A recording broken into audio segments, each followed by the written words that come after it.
ప్రభునందు ప్రియులైన మీ అందరికీ కూడా ప్రభు అయిన యేసుక్రీస్తు నామములో అందరికి వందనాలండి. దేవుడు మిమ్మల్ని ఆశీర్వదించును గాక. ఆమేన్. ప్రియ దేవుని బిడ్డలారా, ఎక్కువ ఇటే పెట్టు. ప్రియ దేవుని బిడ్డలారా, మరి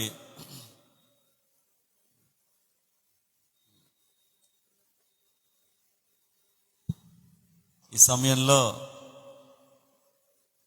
ఇది 2026వ సంవత్సరం ఫస్ట్ మంత్ జనవరి అంటే చాలా ప్రేమ నాకైతే.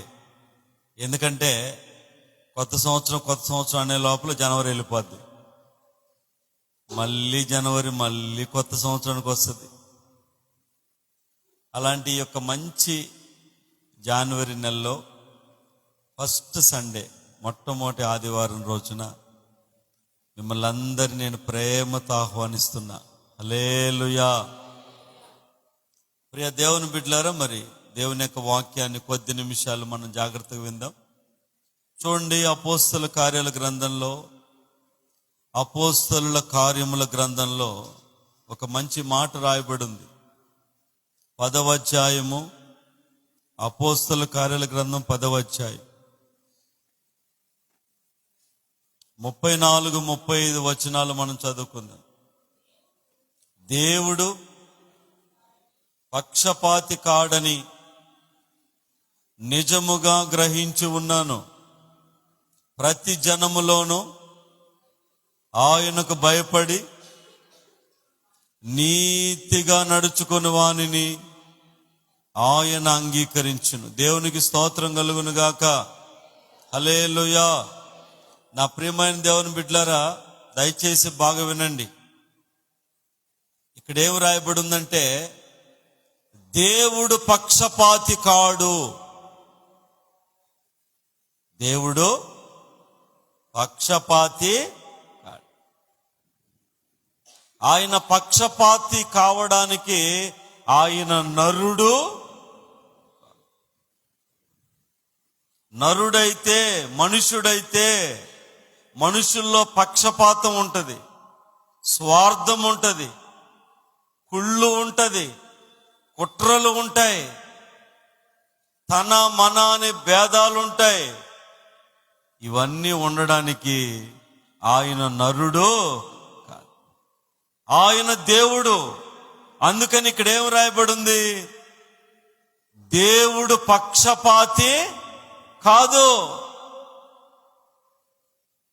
చాలా మంది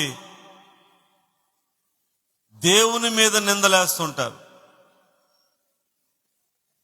దేవుని మీద నిష్ఠూరపడుతుంటారు. దేవుడు వాళ్ళనే ఆశీర్వదిస్తాడులేండి, వాళ్ళనే దీవిస్తాడులేండి అంటుంటారు. దేవుడు వాళ్ళని ఆశీర్వదించేది ఏంది? నువ్వు కూడా వాళ్ళలాగా బతుకు, నిన్ను కూడా ఆశీర్వదిస్తాడు. హల్లెలూయా, హల్లెలూయా. దేవుడు వాళ్ళనే ఆశీర్వదిస్తాడు, వీళ్ళనే ఆశీర్వదిస్తాడు. ఇదిగో వాళ్ళనే దేవుడు మేలులు చేస్తున్నాడు. అంటే మనుషులు నిందించినట్టు, మనుషుల మీద నిష్ఠూరపడ్డట్టు దేవుని మీద కూడా నిష్ఠూరపడుతుంటారు. మంచిది కాదు. దేవుడు ఎన్నటికీ పక్షపాతి కానే కాదు. దేవుడికి పక్షపాతం లేదు. వాళ్ళని ఎందుకు ఆశీర్వదిస్తున్నాడంటే, వాళ్ళు దేవుడికి ఇష్టలుగా జీవిస్తున్నారు, బతుకుతున్నారు. నువ్వు కూడా వాళ్ళలాగా చేతనైతే బతుకో, నిన్ను కూడా ఆశీర్వదిస్తాడు. వాళ్ళలాగా బతకటం చేతగాని నీవు వాళ్ళని దేవుడు ఆశీర్వదిస్తుంటే వాళ్ళనే దీవిస్తాడు, వీళ్ళనే దేవుడు ఆశీర్వదిస్తాడు, వాళ్ళకే మేలు చేస్తాడు. మనుషుల మీద నిష్ఠూరపడ్డట్టు దేవుడి మీద నిష్ఠూరపడకండి. నిన్ను ఆశీర్వదించే సమయం కూడా ఒక్కటి ఉంది. ఆమెన్ చెప్పండి. నిన్ను దీవించే సమయం ఒకటి ఉంది, నిన్ను హెచ్చించే సమయం ఒకటి ఉంది, నిన్ను ఘనపరిచే సమయం ఒకటి ఉంది. ఆ సమయం కోసం దేవునిలో ఒదిగి ఉండాల్సిన నీవు దేవుని మీద నిష్ఠూరపడడం, దేవుణ్ణి నిందించడం, దేవుణ్ణి పక్షపాతిలాగా నువ్వు చూడటం, దేవుడు వాళ్ళకే మేలు చేస్తాడు వీళ్ళని ఆశీర్వదిస్తాడు అనడం ఏమంత క్షేమము కానే కాదు. అందుకే ఇక్కడ ఏం రాయబడి ఉంది? చదవండి ఇంకోసారి ఎవరైనా. దేవుడు పక్షపాతి కాడని నిజముగా నేను గ్రహించి ఉన్నా. చాలు. దేవుడు పక్షపాతి కాడు. ఎవరు చెప్పారు ఈ మాట? పేతురు చెప్తున్నాడు. ఆడే ఉంది కదా, ఆ పై వచనం చూడండి, ఆ పై వచనం చదవండి. అందుకు పేతురు నోరు తెరిచి ఇట్లా అన్నాడు. అంటే పేతురు మాట్లాడుతున్నాడు.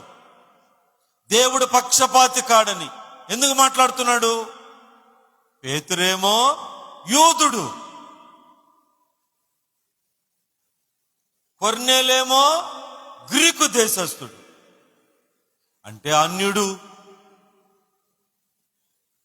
పేతురేమో యూదుడు, కొర్నేలేమో గ్రీకు దేశస్థుడు, అంటే అన్యుడు. దేవుడు ఏం చెప్పాడు? పేతురు, నీవు కొర్నేలు దగ్గరికి పోయి నా మాటలు చెప్పన్నాడు. దాన్ని బట్టి పేతురే మాట్లాడుతున్నాడంట, అయ్యా నువ్వు పక్షపాతి అయిన దేవుడు కానే కాదు, నువ్వు పక్షపాతివి కాదు. యూదులకైనా, గ్రీకులకైనా, సమరయులకైనా, గలిలకైనా, ఎవరికైనా నువ్వు దేవుడివి, ప్రేమించే దేవుడివి. నీలో పక్షపాతం లేదు అని పేతురు ఇక్కడ పరిశుద్ధాత్మ చేత నింపబడి మాట్లాడుతున్నాడు. హల్లెలూయా. లేఖనము పరిశుద్ధాత్మ చేత ప్రేరేపితమైనది. లేఖనము పరిశుద్ధాత్మ చేత ఇన్స్పైర్ అయ్యి వాళ్ళు రాసిందది. పేతురు చెప్పాడంటే పేతురు చెప్పాడని, పౌలు చెప్పాడంటే పౌలు చెప్పాడని, మోషే చెప్పాడంటే మోషే చెప్పాడు కాదు. మోషే ద్వారా, పేతురు ద్వారా, పౌలు ద్వారా, దైవ భక్తుల ద్వారా దేవుడు మాట్లాడించాడు. హల్లెలూయా చెప్పండి. అందుకే ఇక్కడ ఏం రాయబడిందంటే దేవుడు పక్షపాతి కాడు. చాలా మంది దేవుణ్ణి నిందిస్తుంటారు, ఒక మనిషిని నిందించినట్టు.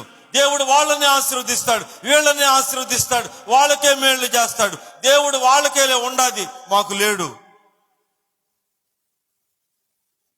అంటే దేవుడిని నువ్వు మనిషిని నువ్వు చేస్తున్నావా? దేవుడు నీలాంటి మనిషి అనుకున్నావా? ఆయన పక్షపాతము లేని దేవుడు. వాళ్ళని దేవుడు ఆశీర్వదిస్తున్నాడంటే వాళ్ళు దేవునికి ఇష్టలుగా బతుకుతున్నారు. నువ్వు కూడా చేతనైతే వాళ్ళలాగా బతుకో, అప్పుడు నిన్ను కూడా ఆశీర్వదిస్తాడు. వాళ్ళలాగా నువ్వు బతుకో. కుటుంబ ప్రార్థనలు నమ్మకంగా నువ్వు చేసుకో. దేవుడి మందిరానికి నమ్మకంగా రా. పరిచర్యలో యథార్థంగా ఉండు. నీకు కలిగిందంటూ దేవుడికి కానుకలు ఇవ్వు. దేవుని ఎదుట నిర్దోషిగా బతుకో. అప్పుడు వాళ్ళని ఆశీర్వదించినట్టు దేవుడు నిన్ను కూడా ఆశీర్వదిస్తాడు. అంతేగాని దేవుడు వాళ్ళని ఆశీర్వదిస్తున్నాడు, వీళ్ళని ఆశీర్వదిస్తున్నాడు, దేవుడు వాళ్ళకే దేవుడు, మాకు కాదులే. ఇలాంటి మాటలు చాలా మంది మనుషులు నిందించినట్టు దేవుణ్ణి మీద నిందించి నిష్ఠూరపడుతుంటారు. మంచిది కాదు. అందుకే ఈరోజు మనం ఇక్కడ ఏం చదువుకుంటాం? దేవుడు పక్షపాతి కాడని నేను గ్రహించాను అంటున్నాడు పేతురు. ఎందుకు గ్రహించాడు? గ్రీకు దేశస్తులు, గ్రీకు మాట్లాడే అన్యుల దగ్గరికి వెళ్ళి సువార్త చెప్పంటున్నాడు. అన్యుల దగ్గరికి వెళ్ళి అంటే యూదులైనా, అన్యులైనా, ఏ దేశస్తులైనా, వాళ్ళెవరైనా దేవుడికి పక్షపాతం అనేది లేనే. ఆ తర్వాత ఏముందమ్మా? ఆ తర్వాత వచ్చిన ఏంది? అపోస్తల కార్యాల గ్రంథం 10వ అధ్యాయం 34, 35 వచనాలు. 35. ప్రతి జనములోను ఆయనకు భయపడి నీతిగా నడుచుకుని వారిని ఆయన అంగీకరించును. హల్లెలూయా చెప్పండి. ప్రతి జనములో ఇన్ ఎవరీ పాపులేషన్, ప్రతి జనములో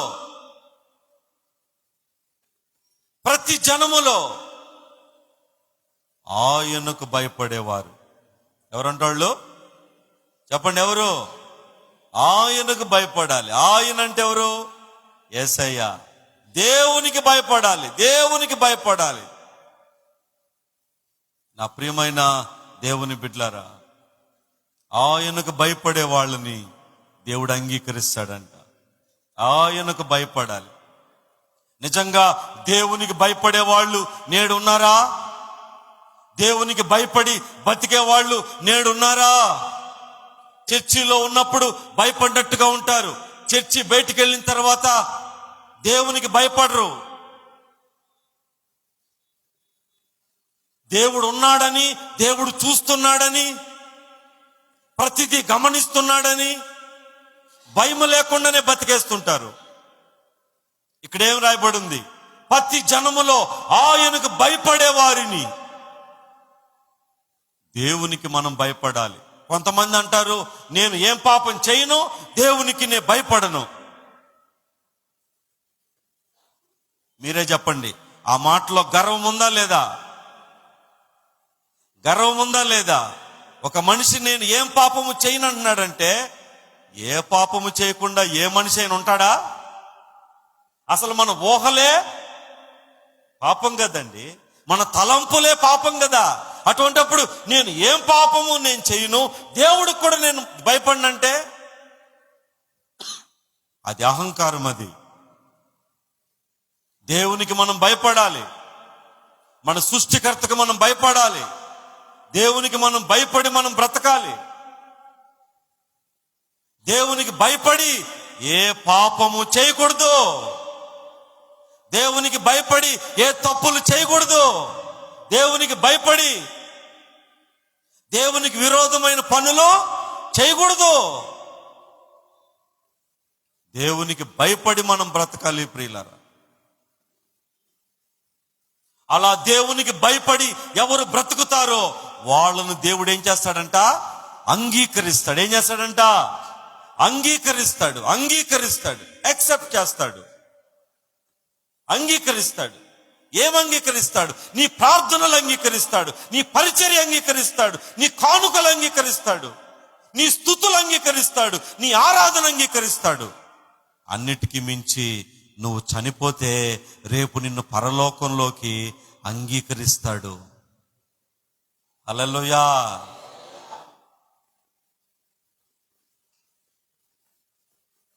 దేవుడు నిన్ను అంగీకరించాలంటే, యాక్సెప్ట్ నిన్ను చేయాలంటే నువ్వేం చేయాలి? నువ్వు దేవునికి భయపడాలి. దేవునికి ఏం చేయాలి? భయపడాలి. పురుషులు దేవునికి భయపడాలి, స్త్రీలు దేవునికి భయపడాలి, పిల్లలు దేవునికి భయపడాలి, పెద్దవాళ్ళు దేవునికి భయపడాలి, ముసలి వాళ్ళు దేవునికి భయపడాలి, ప్రతి ఒక్కరూ దేవునికి భయపడాలి.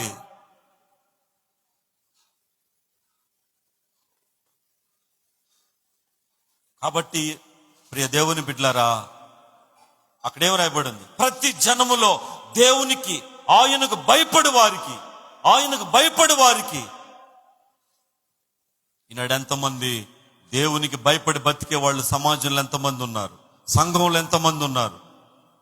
పరిచర్యల్లో ఎంతమంది ఉన్నారు? ఆయనకు భయపడి బతికే వాళ్ళని దేవుడు ఆశీర్వదిస్తాడు. అంతేగాని ఏదో చప్పట్లు తట్టుకుని వెళ్ళిపోయేవాళ్ళు, ఏదో తోచిన కానుకేసి వెళ్ళిపోయేవాళ్ళు, బయటికి వెళ్ళిన తర్వాత వాళ్ళ ఇష్టం వచ్చినట్టు వాళ్ళు బతికేవాళ్ళు, నా జీవితం నా ఇష్టం, నువ్వెవరు నన్ను అడగడానికి, నన్ను ఎవరు అడగలేరు, నా బతుకు నా ఇష్టం, అవసరమైతే బతుకుతాను లేకుంటే సస్తాను, ఇలాంటి బతికే వారిని దేవుడు అంగీకరించడు. దేవునికి భయపడి ఎవరు బ్రతుకుతారో వారిని దేవుడు అంగీకరిస్తాడు. హల్లెలూయా చెప్పండి, హల్లెలూయా. అలాంటి వాళ్ళ స్తుతులు అంగీకరిస్తాడు, అలాంటి వాళ్ళ ఆరాధన దేవుడు అంగీకరిస్తాడు, అలాంటి వాళ్ళ ప్రార్థనలు దేవుడు అంగీకరిస్తాడు, అలాంటి వాళ్ళ కానుకలు దేవుడు అంగీకరిస్తాడు. గుర్తుందా? కయ్యను హేబేలు ఇద్దరు కానుకలు తెచ్చి దేవుడికి అర్పించారు. కయ్యనేమో వ్యవసాయదారుడు, తన పొలములో పండిన ధాన్యాన్ని తెచ్చి, కయ్యను వ్యవసాయదారుడు, పొలము పనులు పండించుకునేవాడు కాబట్టి తన యొక్క పొలములో పండిన ధాన్యం బస్తాలు తెచ్చి యేసయ్య కాడ పెట్టాడు. తప్పేముంది? హేబేలేమో గొర్రెలు కాచుకునేవాడు కాబట్టి తన మందల్లో కొవ్విన దాన్ని తీసుకొచ్చి పక్క పెట్టాడు. దేవుడు హేబేలు అర్పణ అంగీకరించాడు, కయ్యూను అర్పణ అంగీకరించలా. ఎందుకు అంగీకరించలేదనంటే వీడి మనసు మంచిది కాదు. అర్పణ గురించి మాటలు లేవు, అర్పణ కాదు అక్కడ, వాడి మనసు మంచిది కాదు. కయ్యూను మనసు మంచిది కాదు. అతని మనసు ఎంత మంచిది కాదో మీకు ఆ తర్వాతే అర్థమైందా? ఎప్పుడైతే తమ్ముడు అర్పణ అంగీకరించాడో వెంటనే వాడి మనసు మత్సరపడి అసూయపడి తమ్ముడిని చంపేదాకా వదల్లా. అంటే వాడి మనసు ఎంత మంచిది కాదో. ఈ రోజుల్లో కూడా దేవుని బిడ్డలు అంటున్నారే, పక్కనోడు బాగుపడితే వారో లేరే, పక్కనోడు బాగుంటే చూడలేరే. అంటే అసలు మీరు దేవుని బిడ్డలా? మారు మనసు పొందారా? రక్షించబడ్డారా? Are you Christian or not? సత్యం అసలు మీరు తెలుసుకున్నారా? దేవుడి ప్రేమ అంటే అసలు మీకు తెలుసా? మనసు మార్చుకున్నారా?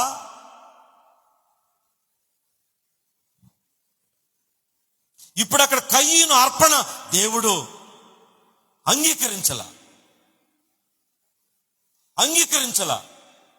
ఎందుకు అంగీకరించలేదంటే వాడి మనసు మంచిది కాదయా, దుష్ట హృదయం అతని మనసు మంచిది కాదు.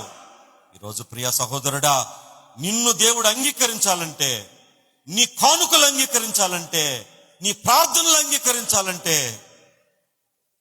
నీ పరిచర్య అంగీకరించాలంటే, నీ స్తుతులు చేతులెత్తి స్తోత్రం స్తోత్రం అంటున్నావే ఆ స్తుతులు అంగీకరించాలంటే, నీ ఆరాధన అంగీకరించాలంటే, నీ పాటలు అంగీకరించాలంటే ఆయనకు భయపడి, దేవుడికి నువ్వు భయపడి బతికేవాడివేనా? దేవుడికి నువ్వు భయపడి బతికేదానివేనా?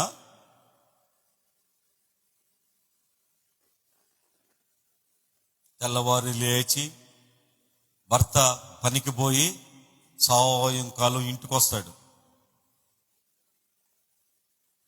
భర్త ఏం చేస్తున్నాడు? భార్య వెనకాలే బోతద్దం వేసుకుని ఏమన్నా చూస్తుందా? భార్య ఇంటికాడ ఏం చేస్తుందో భర్త చూస్తాడా? ఒకరినొకరు నిత్యము చూసుకుంటూ ఉంటారా? ఎవరికి వారు దేవునికి భయపడి బ్రతకాలి. హల్లెలూయా చెప్పండి.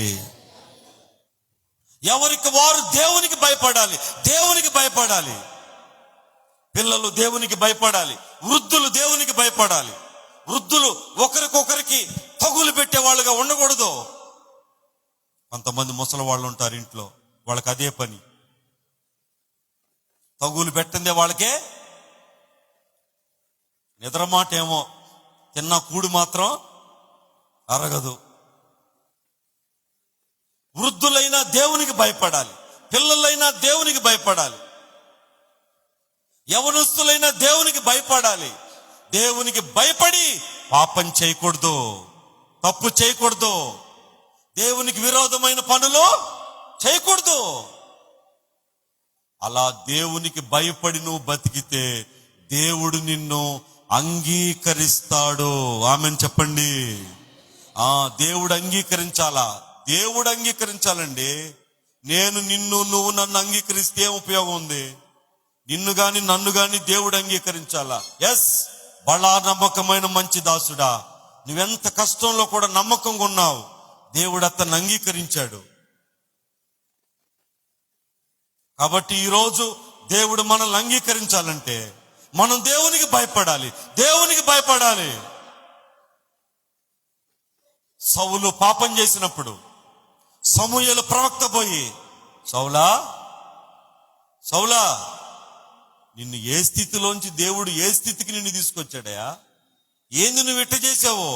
ఇదిగో ఇప్పుడే నీ రాజ్యము నీ దగ్గర నుంచి తీసేసి నీకంటే యోగ్యుడైన వానికి దేవుడు ఇవ్వబోతున్నాడు. హల్లెలూయా చెప్పండి. చెప్పేశాడు. వాక్కు వచ్చేసింది, యెహోవా వాక్కు వచ్చేసింది. గాడిదలు కాచుకునే నిన్ను దేవుడు రాజుని చేస్తే ఆయనకి విరోధంగా నువ్వు పాపం చేస్తావా? ఇక నీది అయిపోయింది, నీ స్టోరీ అయిపోయింది. ఇక నీ దగ్గర నుంచి నీ రాజ్యం తీసేసి నీకంటే యోగ్యుడైన ఇంకొకటికి దేవుడు ఇవ్వబోతున్నాడని చెప్పేశాడు. చెప్పినప్పుడు సౌలు ఏం చేస్తున్నాడంటే ఆ సమూయేలుని బతిలాడుతున్నాడు. అయ్యా ఎట్టకొటి చెయ్యయ్యా, ఏదోటి చెయ్యయ్యా. అప్పుడు సమూయేలు సౌలు కాడి నుంచి వెనక్కి తిరిగి వెళ్ళిపోతుంటే సౌలు పట్టుకోబోతే సమూయేలు చొక్కా జిక్కింది, కాళ్ళ జిక్కింది. అప్పుడు ఆ కాళ్ళను పట్టుకున్నాడు. ఏదోటి చెయ్యని. అప్పుడు సమూయేలు ప్రవక్త వెనక్కి తిరిగి అంటున్నాడు, అయ్యా దేవుడు నీకు శత్రువు అయితే నేనేం చేసేది? హల్లెలూయా చెప్పండి. దేవుడు నీకు శత్రువై కూర్చున్నాడు, నేనేం చేయాలా? నన్ను బతిలాడుతున్నావు, నేనేం చేయాలా? నువ్వు చేసిన పనికి దేవుడు నీకు శత్రువైనాడు. ప్రియ దేవుని బిడ్డలారా, నా 2 చేతులు జోడించి నేను మీకు దండం పెట్టించి చెప్పేది ఏంటంటే, దేవుణ్ణి శత్రువుని చేసుకోమాకండి.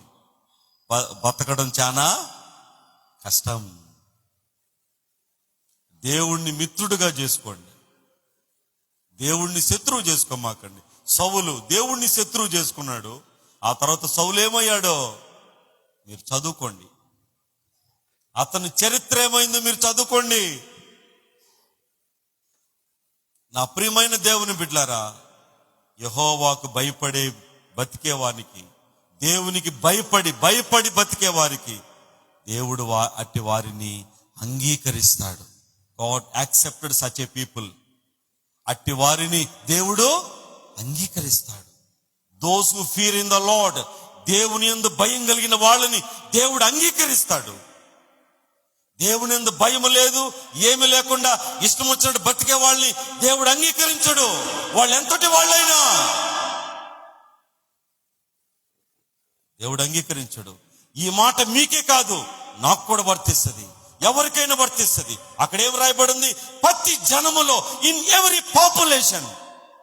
వాడు అమెరికా వాడైనా, ఆఫ్రికా వాడైనా, ఆసియా వాడైనా, ఏ దేశస్థుడైనా, పాకిస్తాన్, శ్రీలంక వాడు, ఏ ద్వీపానికి చెందిన వాడైనా, ఎవడైనా సరే, ఏ భాష మాట్లాడేవాడైనా, ఏ రంగు కలిగిన వాడైనా, వాడెవడైనా సరే, ఏ జాతి అయినా, ఏ ప్రజలైనా, ఆయనకు భయపడే వారిని దేవుడు అంగీకరిస్తాడు. ఇప్పుడు మీరు చెప్పండి, కొంతమంది అంటారు ఫలానా మినిస్ట్రీలో ఉన్న వాళ్ళు తిన్నగా పరలోకం వెళ్తారు.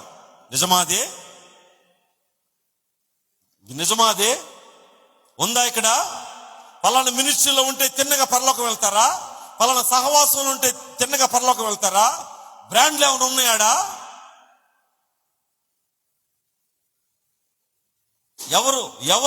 ఎవరు పరలోకం వెళ్తారు? ఎవరు పరలోకం వెళ్ళటానికి దేవుడు అంగీకరిస్తాడు? ఎవరైతే దేవుడికి భయపడతారో. ఇప్పుడు ఏజిఎం మినిస్ట్రీలో ఉన్నంత మాత్రాన పరలోకం వెళ్ళిపోతారా? లేకపోతే ఇంకో మినిస్ట్రీలో ఉన్నంత మాత్రాన పరలోకం వెళ్తారా? కొంతమంది చెట్టు పేరు చెప్పుకుని కాయలు అమ్ముకున్నట్టు దైవజనుల పేరు చెప్పుకుని బతికేస్తున్నారు. ఎందుకో? ఆ దైవజనుడి నీతిని బట్టి ఆ దైవజనుడిని దేవుడు అంగీకరిస్తాడు. మన నీతిని బట్టి దేవుడు మనల్ని అంగీకరిస్తాడు. రక్షణ వ్యక్తిగతమైంది.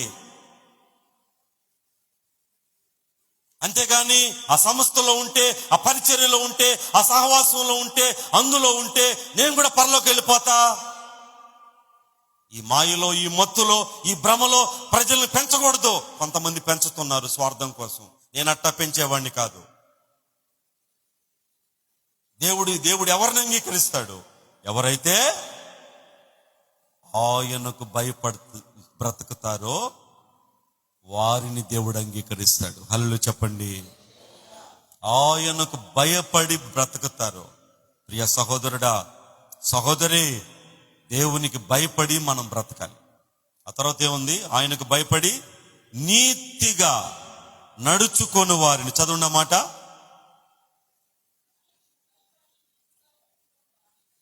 ఆయనకు ప్రతి జనములోనూ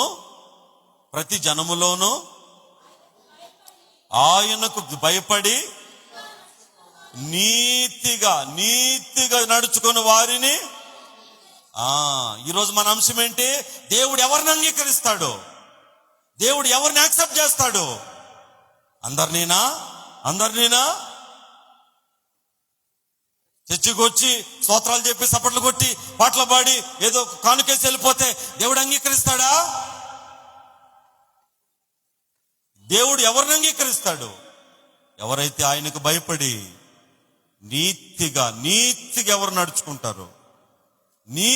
ఎవరు నడుచుకుంటారో. క్రైస్తవ్యం అంటే ఏదో దేవుణ్ణి నమ్ముకున్నాం, మందిరానికి వెళ్తున్నాం, ఏదో మనం పాటలు పాడి మాటలు చెప్పుకుని వచ్చేది కాదు. క్రైస్తవ్యం అంటే క్రీస్తు అడుగు జాడల్లో దైవికంగా నడవడమే. హల్లెలూయా. దేవుడు ఏ రీతిగా ఉన్నాడో ఆయన నీతిమంతుడు. మనం కూడా నీతిగా ఉండాలి, నీతిగా బతకాలి.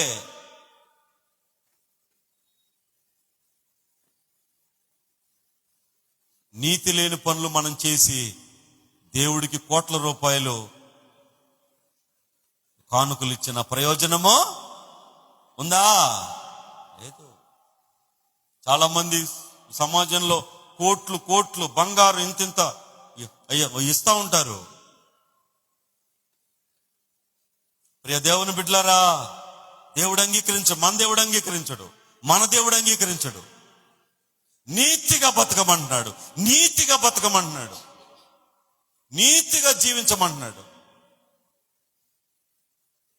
చాలా మంది మత సంబంధమైన కార్యక్రమాలు ఎన్నైనా చేస్తారు కానీ నీతిగా బతకమంటే మాత్రమో బతకరు. మీ మత సంబంధమైన కార్యక్రమాలు దేవుడు అడగడండి. నువ్వు నీతిగా బతుకుతున్నావా లేదా అది మాత్రమే అడుగుతాడు ప్రియుల. ఎందుకంటే దేవుడు నీతిని కోరుకునేవాడు. అందుకే నీతిగా నడుచుకొని వారిని దేవుడు అంగీకరిస్తాడు. హల్లెలూయా. కాబట్టి ప్రియ దేవుని బిడ్డలారా, నీ ఆత్మీయ జీవితంలో దేవునికి భయపడి నీతిగా నీవు నడవగలిగితే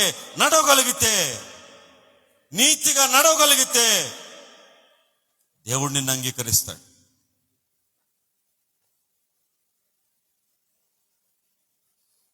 సమాజంలో కొంతమంది ఎదుట మనం తక్కువ కులస్తులం. వాళ్ళు అనుకుంటున్నారు. సమాజంలో కొంతమంది ఎదుట మనకంటే తక్కువ కులస్తులు ఉన్నారు, వాళ్ళకంటే తక్కువ కులస్తులు ఉన్నారు. ఇలా రకరకాల కేటగిరీలు ఉన్నారు. కానీ కులము తక్కువని సమాజంలో మనల్ని వేలెత్తి చూపొచ్చు, కానీ నీతిలో మాత్రం అందరికంటే పెచ్చుగానే ఉండాలా. హల్లెలూయా.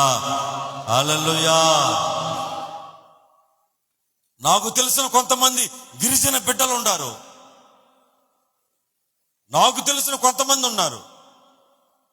ఆదివారం 10,000 ఇచ్చినా సరే వాళ్ళు పనికి వెళ్ళరు. మీరు నమ్మకపోతే రండి, చూపిస్తాం మీకు. వాళ్ళ ఓనర్ చేత పలికిస్తాం మీకు, రండి.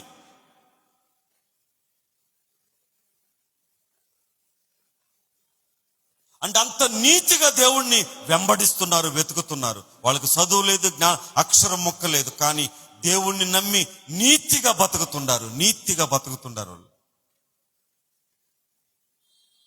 ఈరోజు మాకు అక్షరం మొక్కొచ్చు, అన్ని వచ్చు, అన్ని తెలుసు అన్న వాళ్ళు నీతి లేకుండా బతికేస్తున్నారు.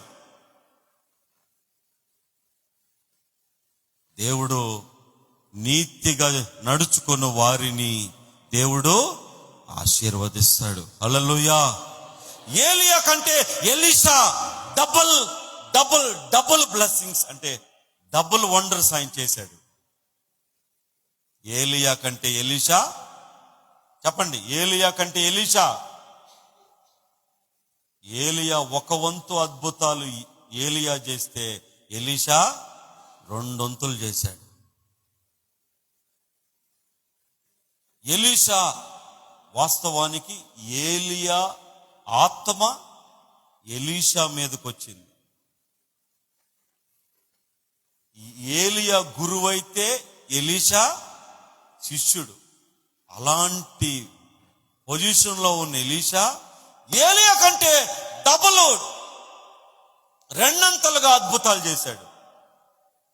దీనికి కారణం ఏంటని ఆలోచిస్తే ఎలీషా చాలా నీతి గలవాడు. హల్లెలూయా చెప్పండి. ఇంకా మీకు అర్థమయ్యేటట్టు పచ్చిగా కరెక్ట్గా చెప్పాలంటే, దీని కాడు ఎవడు నీతిగా ఉంటాడో వాడే నీతిమంతుడు. హల్లెలూయా చెప్పండి. డబ్బుల దగ్గర, ధనము దగ్గర, ఐశ్వర్యం దగ్గర ఎవడు నీతిగా ఉంటాడో. ఎలీషా నయమాను ఇన్సిడెంట్ లో ఎలీషా మణుగుల బంగారాన్ని, నూతన వస్త్రాల్ని, వెండిని రెప్పపాటున అవసరం లేదని చెప్పాడు. కనీసం చూడటానికి కూడా ఇష్టపడలా. అతను నీతిమంతుడండి, నీతిని వెతికాడు. అందుకనే దేవుడు అతని ద్వారా అనేకమైన అద్భుతాలు చేయించుకున్నాడు. చివరికి ఎలీషా చనిపోయి అతను సమాధి చేయబడి మట్టికి మన్నైపోయి అతని ఎముకలు కూడా అద్భుతాలు చేసినాయి. హల్లెలూయా చెప్పండి. చాలా కాలము తర్వాత ఆ ఊరిలో మరొకడు చనిపోతే అతన్ని తీసుకొచ్చి ఎలీషా సమాధి పక్కనే తవ్వి పడుకోబెడితే ఎలీషా ఎండిపోయిన ఎముకలు అతనికి తగిలి లేచి కూర్చున్నాడు. అప్పుడు వాడు ఆలోచించి, ఎందుకు ఇతను లేచాడు? పక్కన ఎలీషా సమాధి, ప్రవక్త గారి సమాధి. ఇంత పవర్, ఇంత శక్తి, ఇంత అద్భుతాలు ఎక్కడి నుంచి వచ్చినాయి అంటే ఎలీషా నీతిగా అది నడుచుకున్నాడు. ప్రియ దేవుని బిడ్డలారా, దయచేసి ఆలకించండి. ఈ సమయంలో పరిశుద్ధాత్మదేవుడు నాతో ఒక మాట చెప్పాలని ఆశపడుతున్నాడు. తల్లిదండ్రులుగా మీరు నీతిగా బతికితే మీ పిల్లల్ని ఆశీర్వదించండి. అడగబడలే, దేవుడే మీ పిల్లల్ని ఆశీర్వదిస్తాడు. ఆమెన్ చెప్పండి. తల్లిదండ్రులుగా యాజ్ ఏ పేరెంట్స్ గా నీతిగా బతికితే మా పిల్లల్ని ఆశీర్వదించాయా, మా పిల్లల్ని చూడయ్యా, అడగాల్సిన అవసరంలే. మీ పిల్లల్ని దేవుడు ఆటోమేటిక్ గా దేవుడు ఆశీర్వదిస్తాడు. మీరు చెడుగా బతికితే, మీరు చెడుగా జీవిస్తే మీ పిల్లల్ని ఎవరు శపించాల్సిన అవసరం లే. ఆటోమేటిక్ గా శాపాలు వాళ్ళ మీదకి వచ్చేస్తాయి. కాబట్టి ప్రియ దేవుని బిడ్డలారా, దేవుడు ఎవరిని అంగీకరిస్తాడంటే ఎవరైతే దేవునికి భయపడి నీతిగా బతుకుతారో వారిని దేవుడు అంగీకరిస్తాడు. God accepted such a people.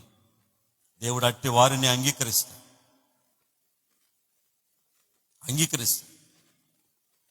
అంతేగాని ఏదో దేవుని నమ్ముకున్నాం, మందిరానికి వచ్చాం, వెళ్తున్నామంటే దేవుడు అంగీకరించడండి.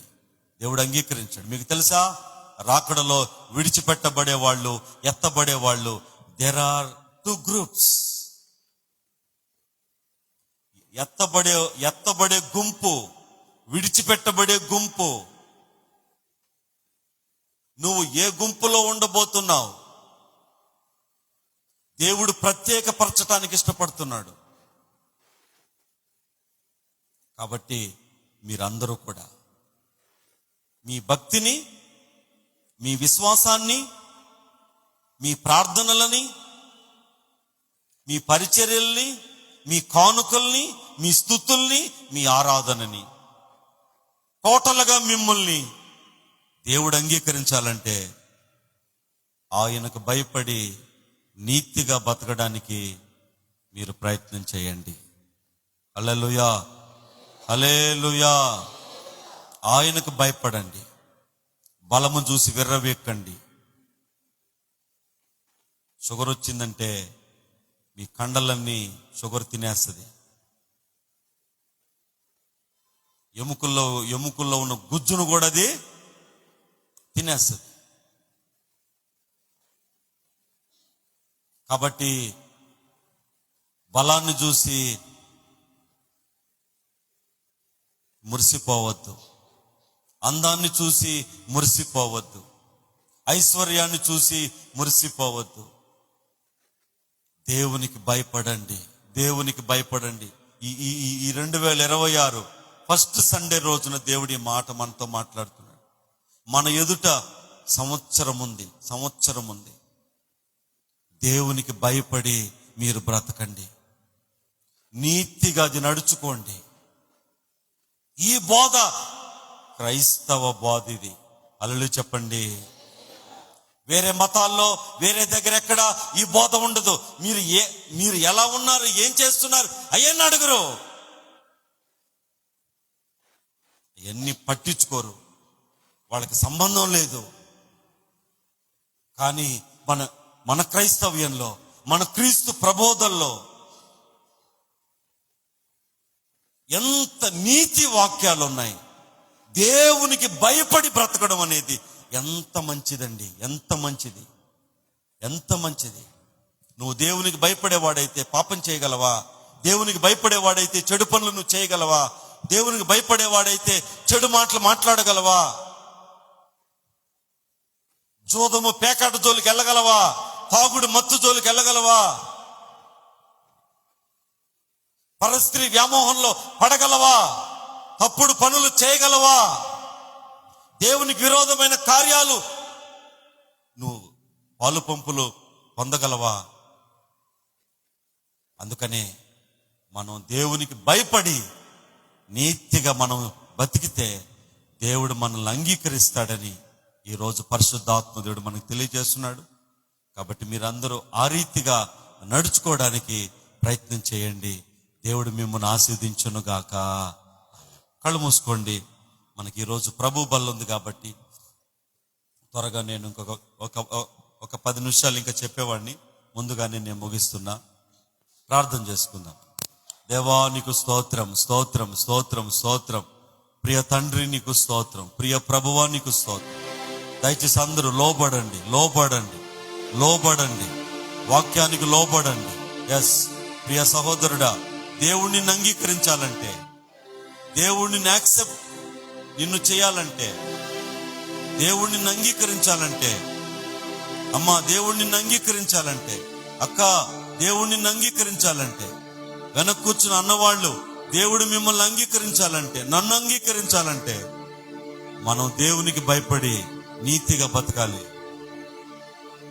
దేవునికి భయపడి నీతిగా బతకాలి. దేవునికి భయపడి నీతిగా బతకాలి.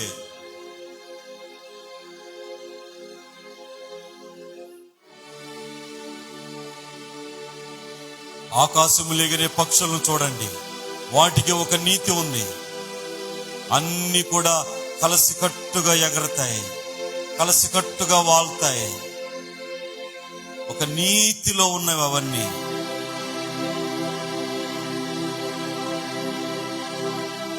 ఈరోజు మనుషుల్లో నీతి లేదు.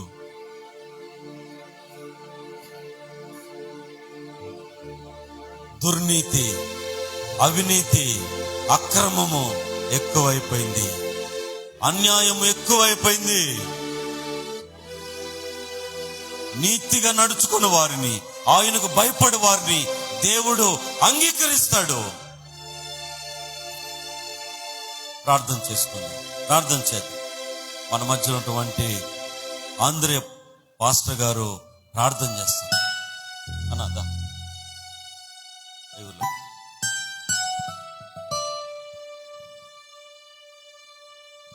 అందరు కళ్ళు మూసుకున్నట్లయితే చెప్పబడ్డ వాక్యాన్ని గురించి ప్రార్థన చేసుకుందాం.